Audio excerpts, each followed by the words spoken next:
दोस्तों ये वाला पूरा हफ्ता क्रिप्टो क्रैश में गया है और आगे भी नहीं पता कि कब तक ये पूरी मार्केट रिकवर कर पाएगी। इस पूरे क्रैश के बारे में क्या क्या चीजें हैं, एक के बाद एक कौन से ऐसे इवेंट्स हुए जिसकी वजह से क्रिप्टो क्रैश हुआ, ये सारी चीजें इस वीडियो में हम बात करने वाले हैं। वैसे तो मैं इन क्रिप्टोज और एनएफटीज के रिलेटेड पे NFT फाइट चैनल पे बात करता हूं, लेकिन ये एक इतना मेजर इंपॉर्टेंट टॉपिक है कि मुझे लगा यहाँ पे अपनी कोर ऑडियंस को ये वीडियो पब्लिश की जाए। तो स्टार्ट करते हैं समझने से। सबसे पहले आपको ये पता होना चाहिए कि क्रिप्टो मार्केट में दो तरीके के कॉइन्स होते हैं। पहला होता है स्टेबल कॉइन और दूसरा होता है अनस्टेबल कॉइन। जो बिटकॉइन है, इथेरियम है, ये सारे जो कॉइन्स हैं ये काइंड ऑफ अनस्टेबल कॉइन्स हैं। कितना भी ऊपर जा सकते हैं, कितना भी नीचे आ सकते हैं। दूसरी तरफ होते हैं स्टेबल कॉइन्स। ये एग्जैक्टली डॉलर को रेप्लिकेट करते हैं। मतलब कि कॉइन्स का नाम जैसे कि USDT हो गया, BUSD हो गया या फिर USDC हो गया, ये बेसिकली पेग्ड होते हैं US डॉलर के अगेंस्ट में। इसका मतलब अगर आप किसी को $10 कैश दे दो या फिर 10 कॉइन्स ऑफ USDT, USDC या फिर BUSD, बात एक ही है क्योंकि इनकी वैल्यू कभी भी डॉलर से ऊपर नीचे नहीं जा सकती। जितना डॉलर रहेगा उतना ही ये कॉइन रहेगा। ये सारा का सारा जो क्रिप्टो मार्केट है कहीं ना कहीं इन्हीं दोनों कॉइन्स के बीच में ही क्रैश कर गया। अब सारे स्टार्टिंग से इवेंट्स के बारे में बात करता हूं तो सबसे पहले आता है यहां पे रशियन यूक्रेन वॉर। रशिया ने 22 फेब को यूक्रेन के ऊपर यहां पे वॉर डिक्लेयर कर दी और ये करने से काफी सारी बेसिक चीजों के पैसे बढ़ने स्टार्ट हो गए। जैसे कि रशिया में वीट बहुत ज्यादा बनता है या फिर ऑयल ज्यादा बनता है। अब ये होते में यूक्रेन ने क्या करा कि ट्विटर पे डाला कि हम तो भाई क्रिप्टोज एक्सेप्ट कर रहे हैं, हमको क्रिप्टो में सारी डोनेशन दे दो। लेकिन वहीं पे रशिया का जो रूबल है वो ड्रॉप हो रहा था और उसको उसने मेंटेन करने के लिए वहां पे क्रिप्टोज यूज करना स्टार्ट कर दिए अपनी कंट्री के अंदर। ये होने से एक हाई वोलेटिलिटी आ गई मार्केट के अंदर क्योंकि एकदम increase in usage of cryptos हो गया दो बड़े नेशंस के अंदर। नेक्स्ट चीज है यहाँ पे इन्फ्लेशन। वॉर के चलते में रशिया जो है वो सेकेंड लार्जेस्ट एक्सपोर्टर है ऑयल का, और ऑयल एक ऐसी चीज है जो हर देश को चाहिए। ऑलमोस्ट सारे देश रशिया से ऑयल इंपोर्ट जरूर करते हैं। अब ऑयल महंगा होने से सारी चीजें महंगी हो जाती हैं क्योंकि ट्रांसपोर्टेशन में सिर्फ ऑयल ही यूज होता है। रशिया ने अपने ऑयल एक्सपोर्ट्स के ऊपर कमान खींच ली, उन देशों को परेशान करने लगा जो उसको सपोर्ट नहीं कर रहे थे। ऑयल क्योंकि एक मेजर चीज है सारी ही चीजों की ट्रांसपोर्टेशन की कॉस्टिंग का, इसीलिए हर तरफ इन्फ्लेशन बढ़ गया। अब इन्फ्लेशन को कंट्रोल करने के लिए फेडरल रिजर्व ने बैंक इंटरेस्ट 0.5% बढ़ा दी। अब इससे क्या होता है कि जो बड़े बड़े फाइनेंशियल इंस्टीट्यूशंस होते हैं इनको 2020 में अभी तक क्या हो रहा था कि almost negligible amount of rate of interest पे पैसा मिल रहा था और साथ में उस पैसे को अगर ये सेविंग अकाउंट में डालते हैं तो वहां पे कोई इंटरेस्ट रेट मिलता नहीं है। तो बड़े बड़े इंस्टीट्यूशंस क्या करते हैं कि ये बड़े बड़े अमाउंट उठा के वो क्रिप्टोज में और ऐसे अलग अलग जगह इन्वेस्ट कर देते हैं। लेकिन जब यहाँ पे इंटरेस्ट रेट बढ़ गया, जो एक highly volatile highly risky asset माना जाता है क्रिप्टो, वहां से सारा पैसा निकाल के और सेफ जगहों पे लगा देते हैं जैसे कि US बॉन्ड्स। तो इतना ज्यादा जब लिक्विडिटी किसी मार्केट से निकल जाएगा तो वहां पे उसका गिरना तय है। लेकिन एक और सेंटिमेंट यहां पे बनता है स्टॉक मार्केट का। स्टॉक मार्केट में क्या होता है कि यूजुअली कंपनीज होती हैं और उनकी परफॉर्मेंस के ऊपर या उनके फंडामेंटल्स के ऊपर लोग पैसा लगाते हैं कि भाई ये टेस्ला कंपनी अच्छी है, मैं इसका शेयर ले लूंगा, या टाटा की गाड़ियां अच्छी आ रही हैं, टाटा EV में आगे अच्छा करेगी, मैं इसके शेयर्स ले लेता हूं। लेकिन क्रिप्टो में ऐसा कुछ नहीं है। यहां पे सिर्फ सेंटिमेंट्स के ऊपर चलता है कि यार बिटकॉइन यहां तक पहुंच गया, हो सकता है कल को वहां तक पहुंच जाए, और इसी चीज में लोग अलग अलग कॉइन्स में इन्वेस्ट करते रहते हैं। क्रैश दोनों ही जगह होता है और एक्सपर्ट्स शुरू से ये कहते हुए आए हैं कि जो क्रिप्टो क्रैशेस हैं ये पार्ट ऑफ क्रिप्टो इन्वेस्टिंग है। अब दोनों ही मार्केट्स ना एक काइंड ऑफ बॉन्ड शेयर करते हैं, दोनों ही कभी भी गिर भी सकते हैं एंड उठ भी सकते हैं। लेकिन अगर आपको लगता है कि स्टॉक मार्केट एक फार बेटर ऑप्शन है इंस्टेड ऑफ क्रिप्टो इन्वेस्टिंग, तो ऐसे में आप भी यहाँ पे कुछ एक्स्ट्रा इनकम निकाल सकते हो। अब यूजुअली हमको लगता है कि हम डेली जॉब से बोर हो रहे हैं और कुछ नया काम करने की एनर्जी नहीं बचती, लेकिन थैंक्स टू अपस्टॉक्स। तो thank you Upstox for supporting our work and collaborating for this video. Upstox पे आप ऑथराइज्ड पर्सन की तरह रजिस्टर करके एज वेल एज अपने फ्रेंड्स एंड बिजनेस सर्कल में रेफर करके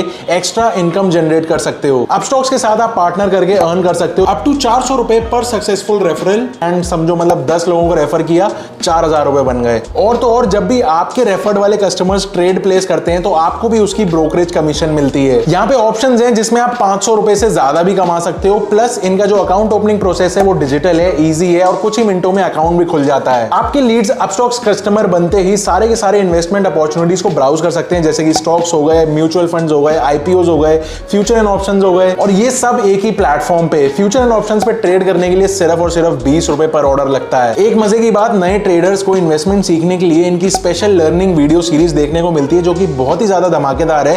प्लस 19 मई तक एक स्पेशल ऑफर के अंडर आप एक पार्टनर बन सकते हो, वो भी एब्सोल्युटली फ्री। अब स्टॉक्स है तो इजी है, स्टार्ट करके देखो। अभी पार्टनर बनो, लिंक मैं नीचे डिस्क्रिप्शन में दे रहा हूं, जाके साइन अप कर लेना।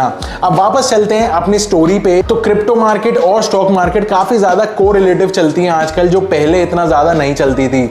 अगर आप इसका यूसेज देखो नॉर्मल डेली लाइव्स में यूजर के, तो वहां पे भी बहुत ज्यादा इसका डिफरेंस देखने को मिलता है। अगर एक छोटे से स्टैट्स की बात करूं तो यूएस में 80% ऑफ द जनता के ऊपर किसी ना किसी तरीके का लोन चल रहा है, जिसका मतलब अगर इंटरेस्ट रेट हाई है तो उनको ज्यादा ईएमआईज, ज्यादा बड़ी ईएमआईज देनी पड़ रही हैं हर महीने, जिसकी वजह से उनकी पॉकेट में लिक्विडिटी कम बच रही है एंड देन अगेन वो इन्वेस्ट कम कर पा रहे हैं। अब ये वही जनता है जो हाल ही में पैंडेमिक से निकली थी और यूएस गवर्नमेंट से फ्री के डॉलर्स खा रही थी घर बैठे। अब जब इनको काम भी करना पड़ रहा है, पैसे भी कम मिल रहे हैं, ईएमआई ज्यादा बड़ी देनी पड़ रही है, तो क्या ही कोई घंटा इन्वेस्ट करेगा। इसके बाद है इन्वेस्टिंग लिक्विडेशन। अगर आप ध्यान से देखो तो जो बड़े बड़े इन्वेस्टर्स होते हैं, ये इन्फ्लेशन बढ़ने पे अपनी थोड़ी सी जो है इन्वेस्टमेंट्स बाहर निकाल लेते हैं। इसकी वजह से आज की डेट में आप देखो तो चाहे स्टॉक मार्केट हो, चाहे क्रिप्टो मार्केट हो, चाहे वर्ल्ड की कोई भी इक्विटी मार्केट उठा के देख लो, सब की सब लाल ही लाल पड़ी हुई हैं। अब ये सब चीजें एक के ऊपर एक बिल्डअप होती जा रही थी कि यहाँ पे अगेन जो ट्रिगर का काम करता है वो करता है यूएसटी कॉइन। अगेन जो मैंने आपको वीडियो के स्टार्टिंग में बताया था, स्टेबल कॉइन और अनस्टेबल कॉइन। यूएसटी टेरा का यूएसडी कॉइन एक ऐसा कॉइन है जो डॉलर के सामने एग्जैक्ट सेम वैल्यू पे खड़ा होता है, लेकिन इसमें एक फर्क है।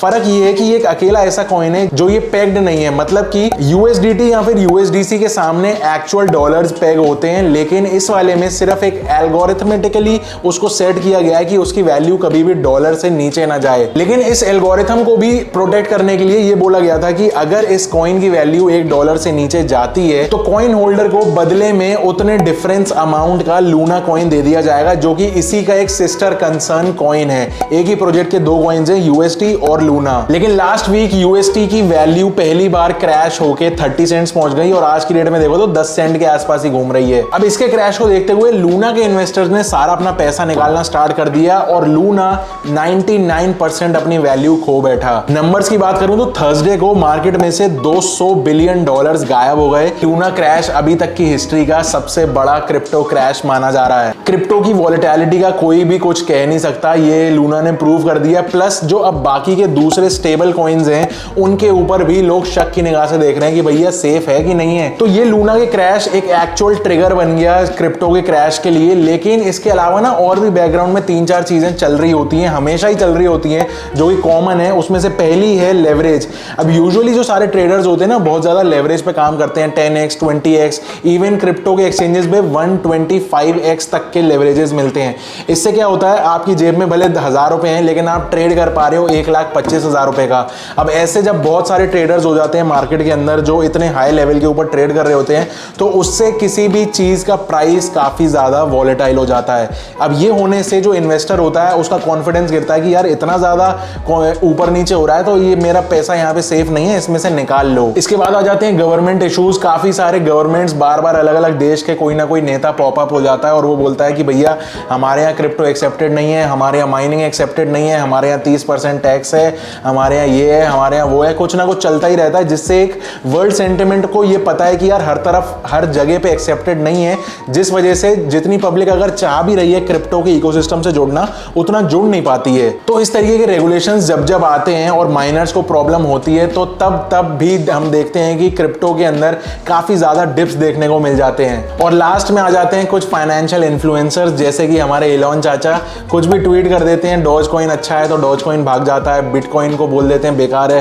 थोड़ा सा बिटकॉइन डिप मार जाता है। लोग बहुत अच्छी निगाह से देखते हैं उनको कि भैया ये एक बहुत सही बंदा है और इसकी जो इसने अगर कुछ देखा है किसी कॉइन के अंदर तो वो अच्छा होगा। लोगों के ये भी इनके ऊपर एलिगेशंस रहे हैं कि भैया ये अपने फायदे के लिए किसी भी कॉइन को ऊपर नीचे करवा देते हैं और पैसा बनाते हैं इवेंचुअली।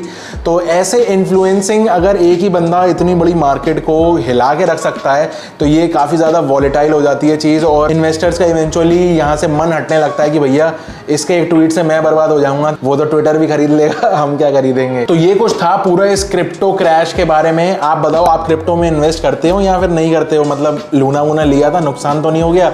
नीचे मुझे कमेंट करके बताना और लिंक डिस्क्रिप्शन में दे दे रहा हूँ, भूल मत जाना। अब स्टॉक्स है तो सही है, स्टार्ट करके देखो, अभी पार्टनर बनो। मिलता हूँ आपसे अगली वीडियो में, पसंद आई हो तो लाइक कर देना, सब्सक्राइब कर देना चैनल को। Until then stay safe, stay sarcastic, see ya.